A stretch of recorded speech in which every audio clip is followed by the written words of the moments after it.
언어 위 나의 연애 추구미로 들어가 볼게요.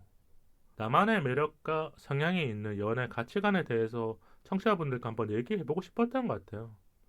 그리고 또 요즘 연애 예능이라든지 이런 게 잘 되고 있으니까. 맞아요.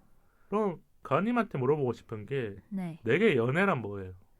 제게 연애란 뭔가 사람으로서 성장할 수 있는 음, 기회라고 생각을 합니다. 그만큼 경험들이 넓혀져 가고 네. 감정의 폭도 넓혀져 가고. 다른 사람의 생각, 그러니까 남자친구의 생각을 같이 공유하면서 네. 나의 생각도 얘기를 많이 하게 되니까. 네. 저는 연애란 여기 대본에 이렇게 적어놨어요. 20대 때 한정인 것 같아요. 어. 내 감정과 행동을 흔드는 강렬한 경험. 음. 20대 때 연애를 처음 시작하고 그게 기억이 나요. 데이트하러 가는 게. 뭔가 집에서 나름 멋있게 하고 나왔어. 그러니까 여자친구한테 멋있는 모습을 보여줘야 되니까 첫 데이트니까. 그쵸. 근데 쑥스러워. 뭔지 알아요. 가는 길이. 그리고 딱 가면서 기다리고 있으면 여자친구 막 손 흔들면서 오잖아. 네. 그때 나도 모르게 미소가 지어졌던 그 기억이 나거든요. 네. 그럼 다음 질문은요. 새로운 연애를 준비할 때 보게 되는 두 가지. 아니면 뭐 지금 연애 중에 이런 것들은 본다. 저는 가치관과 성격을 좀 많이 보는 것 같아요. 음, 아까 말씀하신 질문 중에 하나 더 대답할 게 있는데, 연애는 기간제 베프를 만드는 일이라고도 생각을 하기 음, 때문에, 그럴 수 있겠네. 네, 뭔가 이렇게 새로운 연애를 준비할 때, 어쨌든 나와 정말 가까워질 사람이니까 그만큼 성격이라든지 가치관이 잘 맞아야 음. 좋은 관계를 만들 수 있다고 생각을 해서 그런 점들을 많이 보는 것 같아요. 그럼 혹시 남자친구한테 그런 걸 알기 위해서 질문을 한 적 있어요? 네. 가치관이라든지 뭐 이런 거. 연애 초반에 해본 적이 있는 것 같아요. 생각나는 질문 있어요? 저는 연애 초반엔 그런 질문을 했었던 것 같은데, 사실 잘 기억이 아직 나질 음, 않아요. 제가 딱 기억나는 게 하나 있어요. 어떤 거죠? 23살 때 여자친구한테 그때 조금 유행했던 게 어디였는지 아세요? 어, 그러니까 지금 데이트할 때 좀 유행하는 곳이 어디예요? 요즘에도 뭐 보드게임 카페, 만화 아, 카페, 그래요? 이런 공간 많이 가죠. 아, 그렇군요. 지금 대답 듣고 좀 놀라긴 했지만 제가 20대 초반에 많이 가던 곳이 칵테일 바. 어, 그러니까 20살 때는 그냥 뭐 선배들이랑 술집을 많이 가잖아요. 뭐 네, 분식점이라든지 식당이라든지. 네. 그래서 군대를 딱 전역하고 나름의 제가 머리털을 길면서 왜냐면 군대 가면 좀 사람들이 생각이 깊어지거든요. 여자친구를 만나면서 칵테일 바를 처음으로 갔어요. 음, 그러면 거기는 진짜 둘이 도란도란 이야기할 수 있는 공간들이 생겨요. 그쵸. 워낙 조용한 곳이니까. 네. 딱 하나 했던 질문이 너한테 행복은 뭐야? 되게 중요한 질문이네요.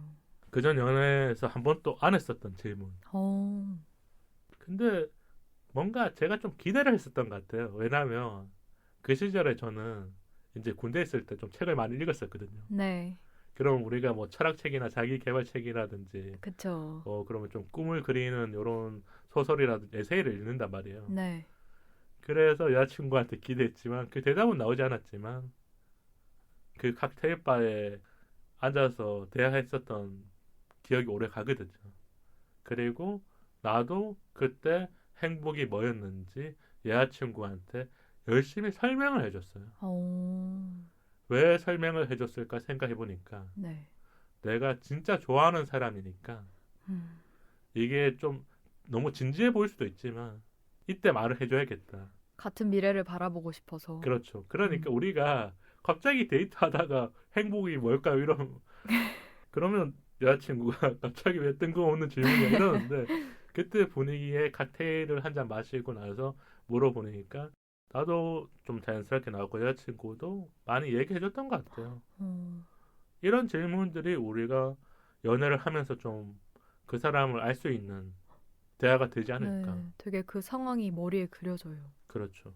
그리고 또 하나가 저는 하나의 행동을 보는데 어떤 행동을 보냐면 대중교통 탈 때 음, 우리가 20살 때라든지 20대 초반 중반까지는 대중교통 진짜 많이 타잖아요. 네.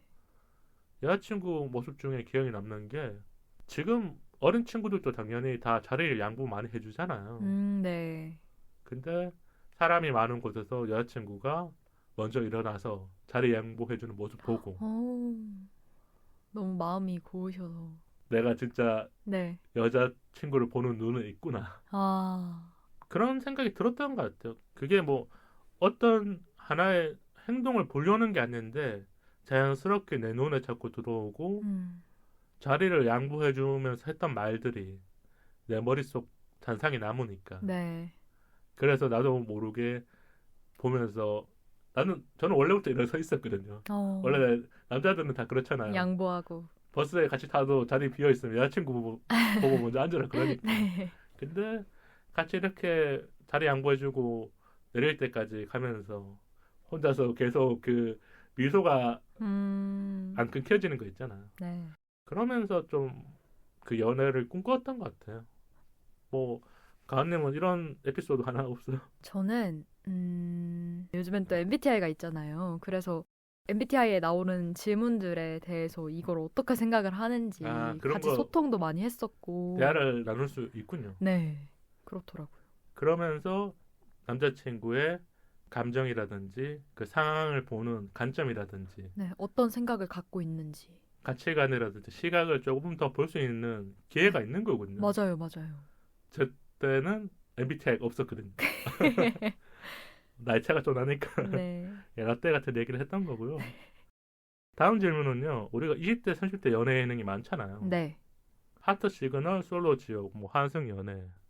이 외에 뭐 아까 가님 얘기해 주신 게 신데렐라 연애. 네. 이런 연애 예능 중에서 혹시 좀 보신 게 있을까요? 저는 그래도 환승연애 2를 가장 많이 봤던 것 같아요. 클립으로든. 그때 보면서 어떤 장면이라든지 어떤 대화에 좀 집중해서 봤어요?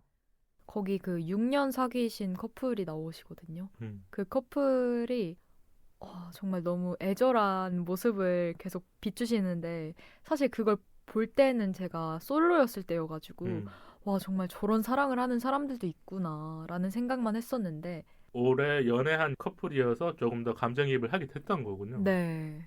그럼 그 커플의 결과는 어떻게 됐죠? 저는 다 보진 않았기 때문에. 결국 이뤄지지 다시 만나지 못했고 그럴 때 좀 마음에 이렇게 약간 감정의 변화가 있었어요? 좀 슬프더라고요. 잘 됐으면 하는 바람. 근데 이게 또 상황적으로 어쩔 수 없었기 때문에 다 운명은 정해져 있다고 생각을 합니다. 우리가 연애 프로그램을 보면서 시청자로서 그런 장면이나 상황에 감정이입을 잘하는 것 같아요. 맞아요. 왜냐하면 내 주변에서 일어날 법한 일이기도 하지만 일어나지 않을 일이기 때문에 또 네. 약간 반전의 효과가 있는 거잖아요. 맞아요. 분명히 주변에 연애하는 사람도 있지만 그 절절한 연애와 영화 같은 이야기라든지 좀 서사가 있는 이야기들이 있는 사람들도 있지만 우리가 다 듣진 못하잖아요. 그렇죠.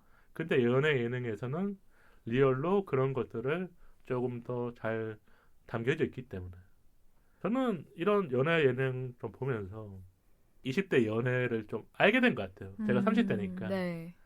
어떻게 연애를 하고 좀 달라졌구나. 이런 모습들을 좀 보면서 귀엽기도 하고 저런 사람 한번 해봤어야지 당연히. 그러면서 응원을 한 게 아닐까. 이런 생각이 좀 들었고요. 우리가 연애 예능 얘기했으니까 연애 추구미 테스트로 한번 해볼게요. 네, 좋습니다. 청취자분들도 한번 따라해보시면 좋을 것 같고요. 질문을 제가 좀 들고 왔어요. 그럼 첫 번째 질문은요. 나의 연애 추구미는 1번 운명처럼 끌리는 영화 같은 연애 2번 잔잔하고 일상적인 연애 하나 선택하시면 돼요. 2번이요. 그리고 두 번째 질문은요. 내가 원하는 데이트는 1번 여럿이 함께 즐기는 더블 데이트 2번 둘만 오붓하게 즐기는 집 데이트 2번이요. 세 번째 질문은요. 오늘의 첫 소개팅 나는 1번 대화를 이끌어 나가는 편이다 2번 질문에 대답을 하는 편이다 1번이요. 네 번째 질문은요. 연애를 막 시작했을 때 내가 하는 생각은 1번 결혼식은 언제 할까 2번 싸우지 말고 오래 가야지 2번. 다섯 번째 질문은요. 연인과의 데이트, 어떤 데이트가 좋을까? 1번, 우리 둘만의 자주 가던 맛집, 카페에서 데이트를 한다. 2번, 인스타 하프를 찾아 데이트한다. 1번이요. 6번째 질문. 애인과의 첫 기념일, 깜짝 선물을 준비해야지. 1번, 정성을 가득 담은 선물과 꽃을 준비한다. 2번, 평소 필요해 보였던 실용적인 선물을 준비한다. 2번이요. 7번째 질문은요. 애인이 친구랑 싸웠다며 하소연을 한다. 1번, 왜, 뭐 때문인데? 누가 먼저 그랬는데? 2번, 속상하겠다, 괜찮아. 그 친구가 잘못했네. 2번이요. 8번째 질문은요. 애인이 아프다며 데이트를 취소했다. 이때 나는 1번, 괜찮아, 많이 아파? 2번, 어디가 아파? 병원은? 2번이요. 9번째 질문은요. 연인과 작은 의견 충돌이 생겼다. 1번, 연인의 의견을 존중하며 이해를 구한다. 2번, 객관적 사실을 바탕으로 나의 의견을 펼친다. 1번이요. 지금 이렇게 분석이 나오고 있거든요. 네. 떨리네요. 분석 나온 게 제가 읽어드릴게요. 맞는지 한번 이렇게 대답해 주시면 좋을 것 같아요. 네. 조용하지만 편안하고 신뢰감 있는 분위기를 가진 당신의 연애 스타일은 드라마와 많이 닮아 있어요. 오. 집콕 데이트를 좋아하는 당신은 사랑꾼의 잠재력이 있는 사람이에요. 종종 야외 데이트로 연인에게 감동을 주기도 하죠. 항상 사랑에 진심인 당신은 연인이 되기까지 오래 걸리지만 한 번 사랑에 빠지면 오래오래 그 사랑을 이어나가요. 맞아요. 그러면 이 테스트가 맞네요. 대체로 맞는 것 같아요. 그럼 나의 연애 추구미 어떤 연애를 좀 추구하시는 편이에요? 저는 불같은 연애보다 잔잔하게 오래 갈 수 있는 행복한 연애를 추구합니다. 그게 어떻게 보면 가은님의 연애 가치관인 거군요. 네. 그럼 아까 질문 중에 제가 하나만 물어보고 다음 질문 넘어갈게요. 연인과의 데이트, 어떤 데이트가 좋을까? 1번이 우리 둘만의 자주 가던 맛집, 2번이 인스타 하프를 찾아 데이트한다 했거든요. 네. 1번을 선택하셨던 것 같아요. 네. 맞아요. 그럼 데이트할 때 핫플레이스는 잘 안 가요? 잘 안 가게 되는 것 같아요. 약간 저랑 남자친구 둘 다 기가 많이 빨려서 사람 많은 곳에 가면 좀 힘들어해서 음. 우리 둘이 좋아하는 거 먹고 우리 둘이 재밌게 놀자. 약간 이런 마인드여서 오히려 막 인스타 핫플 맛집을 찾기보다는 오히려 로컬 맛집을 더 선호하는 것 같아요. 동네라든지 네, 학교 네. 근처에 맛집을 찾아서 네. 사람이 적긴 하지만 네. 맛있는. 우리는 입맛이 맞는 네. 이런 것을 좀 좋아하나 보네요. 네. 아마 제가 제 테스트 결과는 얘기하지 않았지만 가은님이랑 거의 비슷했거든요. 네. 그래서 결과에 대해서 제 거 그냥 스킵할게요. 아마 이 테스트의 대답이 밸런스 게임처럼 2개밖에 없기 때문에 네. 조금은 차이 있지만 한 6개 정도 비슷한 대답을 선택한 사람들은 결과가 조금 비슷하게. 비슷한 연애 가치관을 가지지 않을까 이런 생각이 들었거든요. 네. 예를 들면 뭐 가은님이 저랑 완전 반대로 선택했으면 제가 신기하다 그러면서 많이 물어볼 수 있지만 네. 그럼 청취자분들도 한번 해보시면 좋을 것 같고요. 다음 질문은요. 난 지난 슬픔과 아픔을 겪고 왜 다시 연애를 하게 되었던 걸까? 우리가 이별을 하고 나서도 연애를 다시 시작하는 사람들이 많이 있잖아요. 네. 어떤 사람들은 이 회복하는 시기가 빠른 거고 어떤 사람들은 뭐 1년, 2년 걸리는 거고. 네. 가은님은 어떠신 것 같아요? 저는 회복이 상대에 따라서 그 시기가 길어지고 짧아지는 것 같은데, 회복하는 동안 나의 마음을 다시 되돌아보고 이렇게 정리하는 거예요? 네, 그쵸. 이 사람과의 관계를 완전히 끝내는 거니까 좀 더 신중하게 생각이 들 수밖에 없는 것 같아요. 가장 확실하게 내 마음을 정리할 수 있었던 그런 도구라든지 장치라든지 아니면 어떤 하나의 뭐 그게 있었을까? 실마리 같은 게. 일단 울고 싶을 땐 확실히 울어두는 게 가장 베스트인 것 같고, 뭐 자기가 좋아하는 거 하면서 시간을 보내는 게 우선 시간이 약이라고들 하니까 그렇게 시간을 보내는 게 베스트라고 생각을 합니다. 너무 통상적인 대답이지만 우리가 이별을 하고 나서 가장 많이 듣는 말이 그쵸. 시간은 약이야. 처음에는 그 말이 참 어려웠거든요. 네. 근데 이별을 하고 진짜 시간이 지나면 나도 누군가에게 그런 말을 해줄 수 있었던 것 같아요. 그럼 다음 질문은요. 연애를 하면서 알게 되는 것들이 있잖아요. 네. 가은님은 혹시 연애하면서 가장 먼저 알게 된 게 있을까요? 연애를 하면서 어떤 모습이든요. 행동이나 뭐 말 아니면 나의 생각 음, 아니면 상대를 알아가는 과정. 뭔가 연애할 때는 배려가 진짜 중요하다는 걸 다시 한번 깨닫는 음, 것 같아요. 어쨌든 다른 사람이잖아요. 저랑은 정말 다른 사람이고, 다른 환경에서 자랐을 거고, 다른 유형의 사람이지만, 이 사람과 함께하기 위해서 맞춰가는 그 과정 속에서 약간 배려와 양보의 감정을 많이 느끼게 되는 것 같아요. 음. 그게 어떻게 보면 연애 과정 중에서 제일 중요한 걸 수도 있고. 네. 제가 한 십몇 년 전에 쓴 시나리오에 그런 게 있었어요. 연애에 대해서 썼거든요. 네. 그때 손에 대해서 썼던 것 같아요. 음, 우리가 친구 사이에는 손 안 잡잖아요. 그쵸. 그러니까 20대가 되면 내가 사랑하는 사람과 처음으로 손을 잡잖아요. 네. 그때 느끼는 감정이 저는 되게 좋았거든요. 음, 왜냐면 뭐랄까 눈을 바라보는 거 그리고 뭐 다양한 스킨십이 있긴 하겠지만 네. 이 손과 손이 마주 잡아졌었을 때 네. 그 온도를 느끼는 음, 그 감정이 좀 달랐던 것 같아요. 맞아요. 그래서 꼭 이별하고 나서 친구들이 물어보잖아요. 너 다음 연애할 때 뭐 하고 싶어? 음, 그러면 그런 대답을 했었던 것 같아요. 20대 때. 어, 나 여자친구랑 그냥 손잡고 어디 한 시간 이상 걸어보고 싶다. 낭만적이시네요. 그래서 그런 마음을 가지고 또 다시 연애를 하게 되더라고요. 그쵸. 우리가 이별도 겪지만 연애를 할 때는 분명히 어떤 마음가짐을 가지고 하는 게 아닐까 네. 그런 생각이 드네요. 그럼 이색 질문 두 가지 하면서 맞추면 좋을 것 같은데요. 네. 여자분들이 가장 많이 물어보는 질문이 있어요. 연인한테 나 얼마나 사랑해? 뭔가 단골 질문 같은. 그쵸. 너무 단골 질문이죠. 가은님 또 하신 적 있을까요? 그럼요. 나 왜 좋아? 나 얼마나 사랑해? 여기에 모범 답안이 있는 거예요. 모범 답안이야. 물론 막 정말, 너무 사랑해. 라고 말을 할 수도 있지만 약간 진심을 담아서 상대에게 진심을 전달하는 게 중요하다고 생각을 하고, 약간, 귀찮게 왜 그런 걸 계속 물어봐? 하는 답만 아니면 음. 여자친구분들은 다들 좋아하고 만족해 하실 거라고 생각을 합니다. 우리가 이 질문에 진짜 많은 게 담겨져 있는 것 같아요. 첫 번째는 사랑에 대한 확인.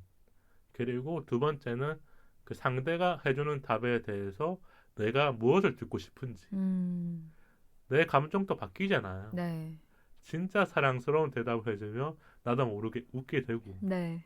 한 번 더 사랑을 주고 싶어지는 거예요. 그쵸.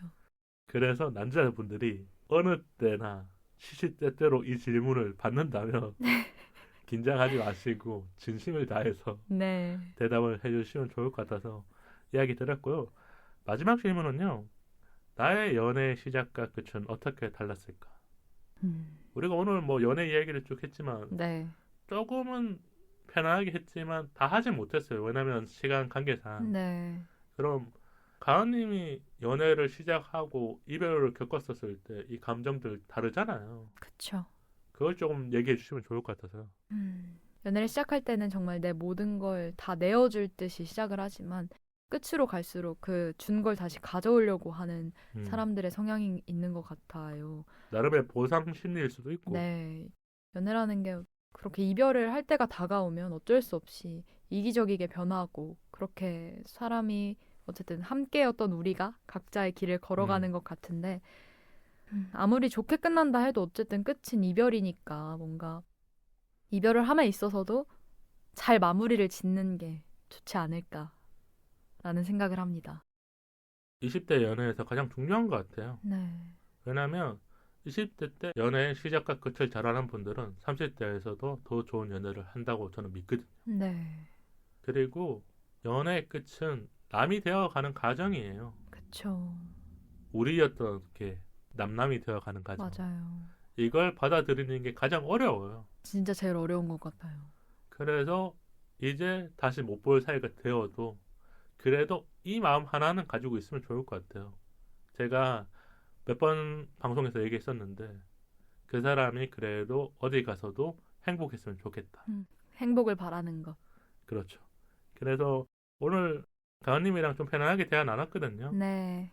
가은님은 어떠셨어요? 저 너무 재밌었어요. 이렇게 누군가와 함께 다른 시청자분들이 들어주신다는 생각 안에서 연애 얘기를 한다는 게 되게 재밌고 좋은 경험으로 남을 것 같습니다. 저는 오늘 좀 기억이 남는 게 가은님이 또 경험들도 편안하게 얘기해 주시고 20대 때 할 수 있는 그런 생각과 네. 조금 뭐랄까 풋풋하면서도 좀 감정이 이렇게 생기는 이야기들 해주셔서 네. 저도 모르게 많이 웃었고 청취자분들에게 해주고 싶은 이야기는 오늘이 2024년 마지막 방송이에요. 네, 그러니까요. 2025년에 올라가지만 네. 제가 한 해 동안 이 스튜디오에서 많은 게스트분들을 만나고 청취자분들을 만나는 시간이 참 행복했었다고 이런 이야기를 꼭 해드리고 싶었던 것 같아요. 그리고 가은님에게도 감사 인사 또 전해드립니다. 아이고, 감사합니다. 그럼 가은님이 우리 인스타와 이메일 소개하면서 마칠게요. 네. 방송 이외에 인스타 422POD와 이메일 422POD@gmail.com으로 소통해요. 좋아요와 구독은 우리 방송에 큰 힘이 됩니다. 유튜브로도 많이 들어주세요. 팟빵과 유튜브 댓글로 방송 후기 남겨주세요. 긴 이야기는 메일로 기다릴게요. 다음 토크는 친리살로 SG 않아도 괜찮다입니다. 새해 복 많이 받으세요. 우리 사이 더 가까워져요. 안녕.